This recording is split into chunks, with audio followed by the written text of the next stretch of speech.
This is the plaintiff, Leslie Remy. He says the defendant pressured him into buying his 2002 Mitsubishi Diamante, knowing full well there was a severe engine problem with the thing. He was shocked when he found this out, considering the defendant's a stockbroker who he mistakenly thought he could trust. Some people. He's suing for $1,700, the amount he paid for the car and towing costs.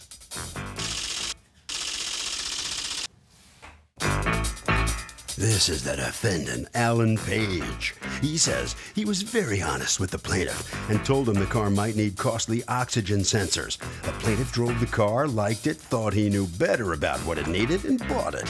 The guy's a fraud because he saw him trying to sell it on Craigslist and listed it as running terrific. Owe him money? No way. He's accused of unloading a clunker.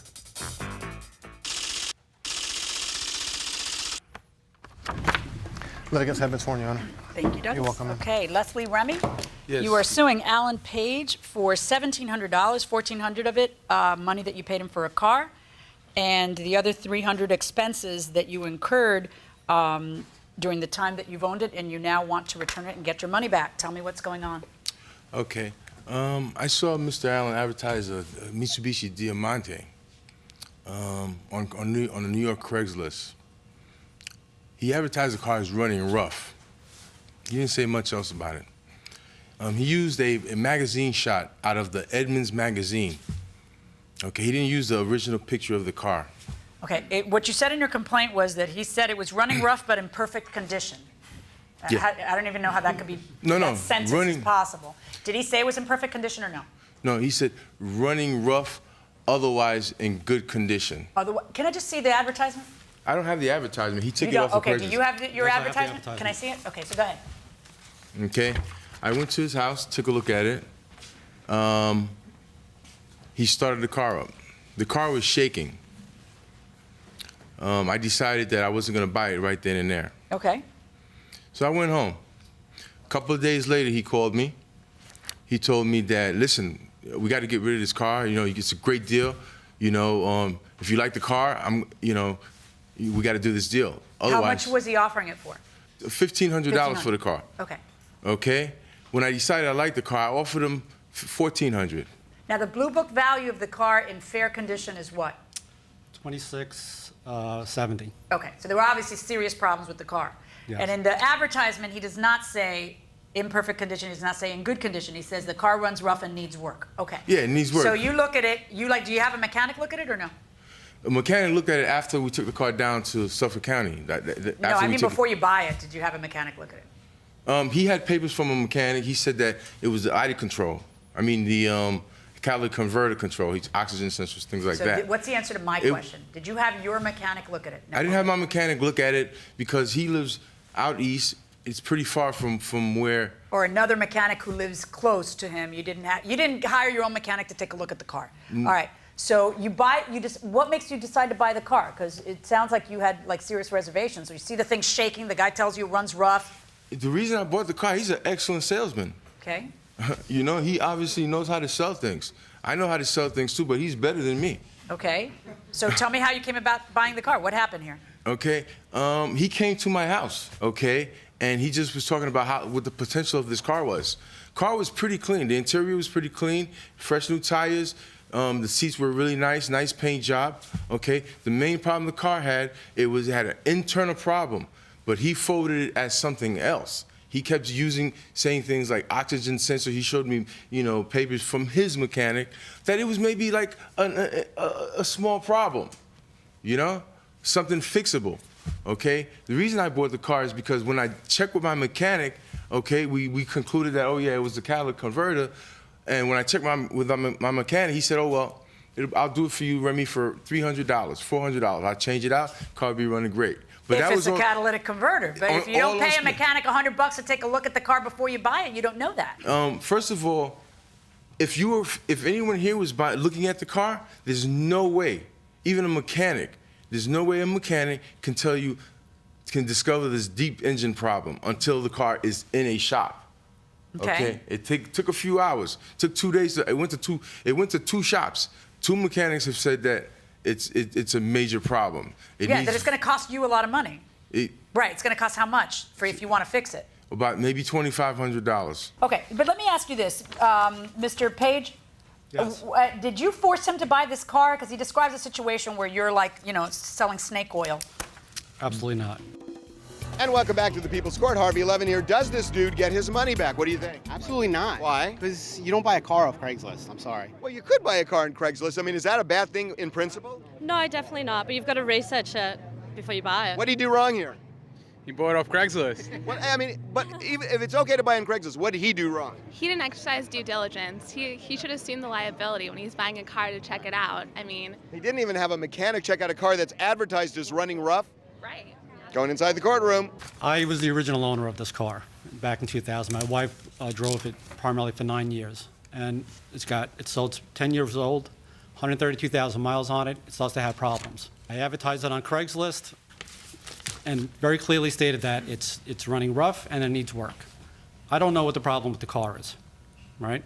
I just know that it runs rough, and I've had, some repairs done over the years. Okay, where does he get that you're telling him that it's a catalytic converter and it's this and it's that? When you say you don't know what the problems are, he says that you showed him a bunch of Right. receipts about things that needed work. At one point, one of the repairs that I did have was that an oxygen sensor was Oh, that's repaired. something that got done? Yes. Did you have any estimates for the work that needed to be done? No. So now, how many times did you meet with him before he decided to buy the car? We met one time when he initially came over to take a look at it. Okay. And what we did was he started the car up, and you can clearly see that the car has mechanical problems. If that car is at a stop in gear, the car shakes pretty violently, right? So there is a problem there. It's not burning oil, it's not making any noise. So it seems like, right, there's problems with that oxygen sensor again. Okay, hold on one second. According to you, you're pressured into buying the car, right? He pressured you into buying it. When he came to my neighborhood that Sunday. Yeah, yes. but he came to your neighborhood like unannounced, or did you invite him to come over? He called me Sunday morning and said, look, I'm not going to be available. If you like this car, you want this car, we got to do the deal today. I'm going away with my family, okay, and there'll be no other opportunities. Because he knows that I was basically pondering it. Okay, I was talking to my partner, what we were going to do. If I was going to buy it or if we were going to buy it together, he knows we were at that level. He knows I clearly like the car. Okay, but we had made no. Okay, but how does he get your home address? You He gets invite him my- over. yeah, Okay. All right. So now, that's how you feel you were He didn't come to pressured. my home address. He came to the local 7-Eleven Right. in my town. Okay, but so that's how you feel you were pressured. No, Okay. that's not how I feel. I was. What about? Tell me how you were pressured into buying the car. He pressured me by saying that, look, the car is not going to be available. That's it. Okay. Okay. Yeah. Now, why are you different than anybody else who buys a used car who doesn't know what he's doing and doesn't bother to pay? You want to save $100 by having a mechanic look at it to see, because you think you're getting a great deal at the time. The No, Blue Book no. value this car in fair conditions $2,700, and you're only paying $1,400. And then, as it turns out, you don't know the scope of the work because you never bothered to have a mechanic look at it, and it's an as-is sale. Why are you special and different than everybody else who has an as-is sale? Well, if you want to talk about the as-is sale, okay, the as-is sale, he spurs it on me after he holds the cash, okay? This is how smart he is. He's smooth. He's a smooth operator. He's a smooth operator. He is smooth. He's smooth. Super smooth. Let me tell you. He takes the cash, and then he says, oh, by the way, Leslie, why don't you sign this for me? Okay, put your scratch on this, okay? Why And do you then- hand cash over before looking at the paper that he's... He's sitting in my car. He's sitting in my car. So he's 6 inches from you. Yeah, The we're paper's 6 6 inches from you. Yeah, But according to you, you hand the cash over and then have no choice but to sign it. No. You signed it, right? No, not at all. Did he sign a bill of sale? Yes, he signed the bill. Can I see it? No, it's not. Are you trying to sell the car now? No, it's not. It's not the way Is he you're trying to sell describing the it. car now? It's not the way you're How's describing he trying it. to sell the car now? He's Okay. trying to sell this car on 2 different advertisements on And- Craigslist. And did you find those? Yes, I did. Can I see the advertisements? Can I say something? Oh, wait. First I want to see the... I know it's going to but be I have an good if you don't objection. even want I me have to an read obje- them. I have an objection. You have okay? an objection to I me have an seeing objection. what you wrote? I have an To me objection. seeing the way you advertise it? You have an objection? I have What's an the objection. objection? Wait, I'm not going to look. What's the objection? Okay. The objection is, first of all, that advertisement was based on a car that I was anticipating to be running. It's after the Oh, fact. it's going to be good, isn't it? After the fact, I found out that it's not running, and then I didn't sell it. Really? I cannot sell it. The car's sitting Really? in And the part central that access. says rough and needs work wasn't a clue to you. The fact that it was shaking wasn't a clue to you. The fact that you had already taken it to a mechanic who told you how much it wasn't a clue to you. You then put it in the advertisement on May 3rd. When did you conclude your sale? On the 25th. 25th of what date? Yes, Of April. So now he decides he's going to sell it after going to the mechanic and puts on May 3rd an advertisement that says, have a 2001 Diamante with too much to list. It's in showroom condition, well kept and pampered. It has every imagined option. It runs and drives absolutely mint. This is what you write. This isn't what he wrote. He's a smooth operator, not you. But you're trying to pawn it off on somebody else. Man, he does.